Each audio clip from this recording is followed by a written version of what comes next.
சற்று முன் வெளியான தகவல் ரேஷன் அட்டைக்கு முக்கியமான தகவல் வெளியானது. அது என்னன்னு பார்க்க போறோம். நீங்க நம்ம சேனலை சப்ஸ்கிரைப் பண்ண முடியும்னா மறக்காம லைக் பண்ணிக்கோங்க, சப்ஸ்கிரைப் பண்ணிக்கோங்க. மற்றவர்களுக்கு தெரியப்பட்டு ஷேர் பண்ணுங்க.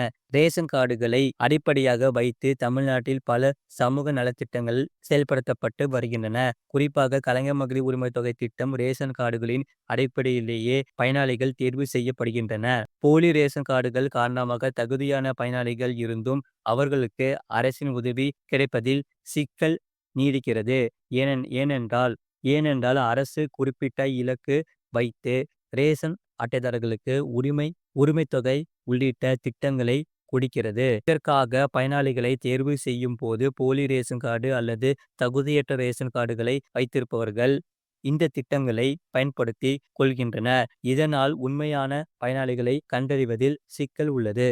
அண்டைய மாநிலமான கர்நாடகாவில் அரிசி மற்றும் மாதாந்திர உதவித்தொகை வழங்கும் திட்டத்தில் பலர் மோசடியாக பயனாளிகளாக சேர்ந்துள்ளனர். முழு லிங்க் கீழே கிளிக் பண்ணி பாருங்க.